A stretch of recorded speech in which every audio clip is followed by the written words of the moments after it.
Ayan guys, mag-change oil na tayo. Yun nga lang kasi nakaano na tayo, lampas na tayo 1,446.8. Pero okay na yan kasi malapit na rin siya mag 1.5. 5 minutes later. Time guys, mag-change oil na tayo. Second change oil na natin kay Zyke, kay Samurai 155. So linisin mo lang muna natin dito na walang mga buhangin, pati dito sa taas. Walang mahulog na buhangin. Make sure lang na malinis talaga. Yung kung maaari wala na tayong buhangin. Naman, dito i-brush din natin. Ayan guys. Brush dito. Para walang mga likabok talaga. Dito rin na.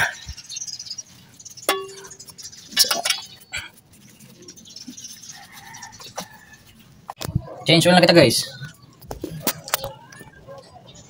Amo na ni. Amo na ni.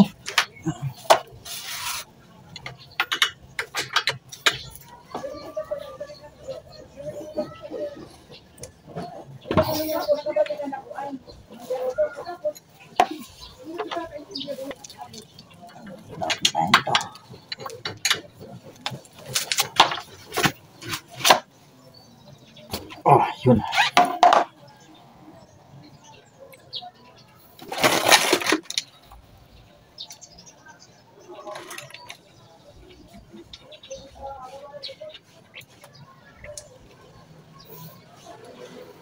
Yan na guys, okay na. Change oil na ta. Okay pa naman yung oil, no? Malabnaw. Maitim na guys. Pero makikita niyo dito, pero may pagka ano pa siya. Yellowish or orange pa. Maganda mag-change oil nito kasi kagabi pa to. Hindi nagamit. Mas maganda mag-change oil na hindi mainit yung engine para hindi malustred yung mga bolts. Hintayin lang natin guys na hindi na talaga siya tumulo. Tapos yung papatak-patak na lang. Much better yung wala na talagang pumapatak. A few moments later. Nag-stop na siya tumulo. Hindi yung gagamit tayo ng gasket. Ayan. Para dito. Let's go. Natin. So make sure ito dapat malinis guys ha. Titingnan nyo na may ginawalang may nakabara dyan na sa gitna. Linisin din nyo dito. Tapos ito, yung washer natin. Yun lang nilagyan natin na gasket. Tingnan natin dito. Papaslak na. Ayan.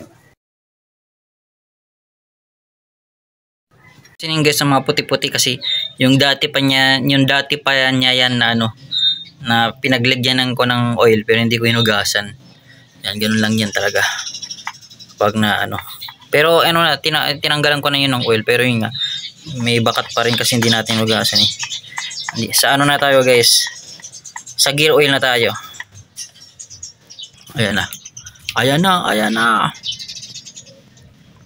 Dito nga pala tayo magre-refill guys. And then doon tayo magdi-drain. Pero kahit naman dyan, kahit sa kanilang dalawa eh. Pero sige lang, mas much better na yung dalawang bubuksan natin.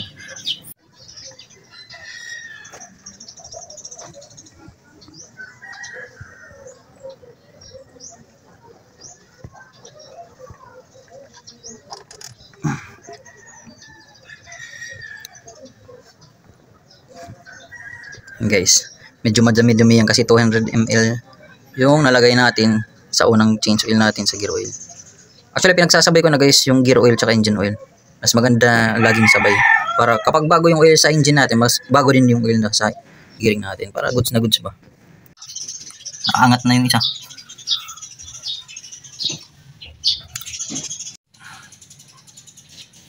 Para hindi siya maiwasan natin yung mag-leak. Takpan na natin. Make sure na walang dumi. Malinis na malinis.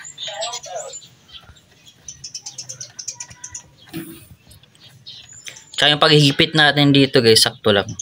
Pag tumigas na siya ng konti, patigasin nyo pa ng isa. Yun lang, tapos na. Ayan. Tinumba na natin si Samurai. Para lang mapasok natin yung oil dito. Copy. So nasa ang ilalagay lang natin dito is 200 ml lang. What? Yes, yung 200 ml. Pero pinalampas natin to ng 8. Yan ml o ml. Pinalampas natin ng 8 kasi dadagdag tayo dun sa engine oil. Pero yung sa atin dito 200 ml lang. Let's go. Ayan na. Kailangan refill lang tayo guys.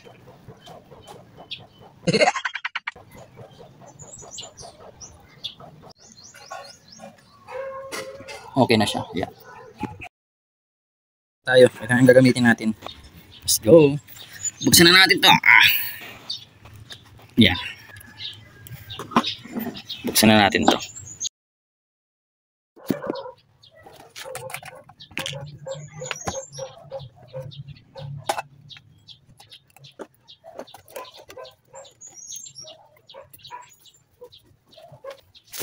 Ito na guys.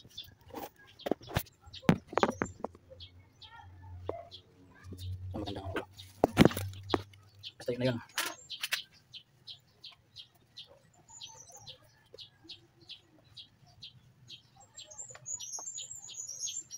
Five minutes later. Kanina pa natin pinabayaan mga, I think, mga 5 minutes. Okay na yan guys.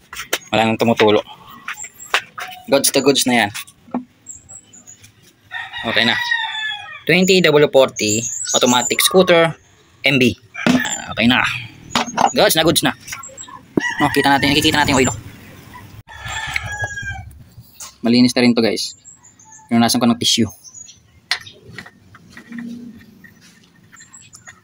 Bagong change oil na naman si Samurai 155. Second change oil ni Samurai. Dapat supposed to be guys 1.5 sana yun. 1.3 to 1,300 yun. Pero naglampas na tayo ng 1.3. Pero dapat maging honest review tayo guys. Ayan. So nasa 1,623.6 yung second change oil natin. Tapos yung gamit natin na oil is 20W40 automatic scooter API SL. Ayun na, importante itong API, American Petroleum Institute Service SL. And then ayan, 4-stroke API C20W40. Tapos ito yung hindi pwede mawala din, MB for scooters. Bagong change oil na. Let's go. Unang tunog kay Samo, unang bukas kay Samo ngayon.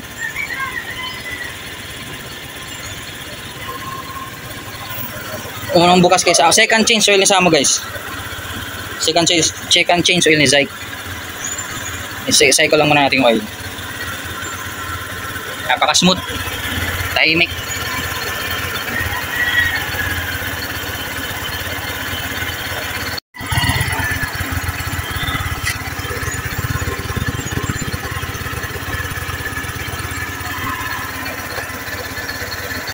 A few moments later.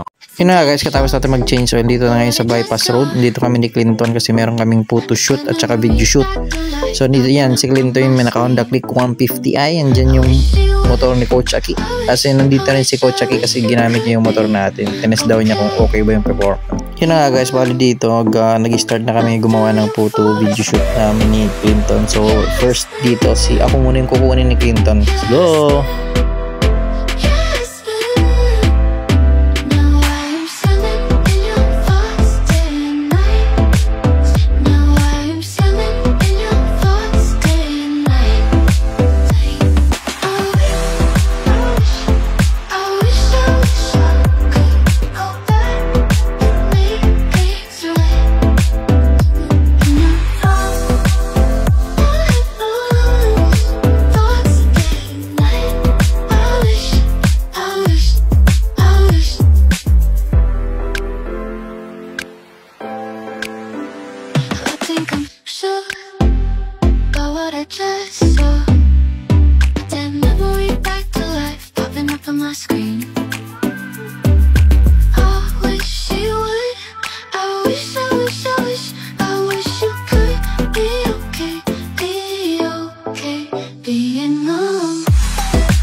Later.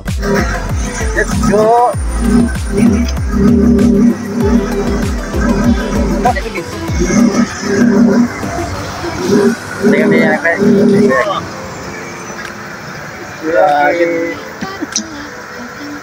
Mga boy samurai. I wish, I wish, I wish you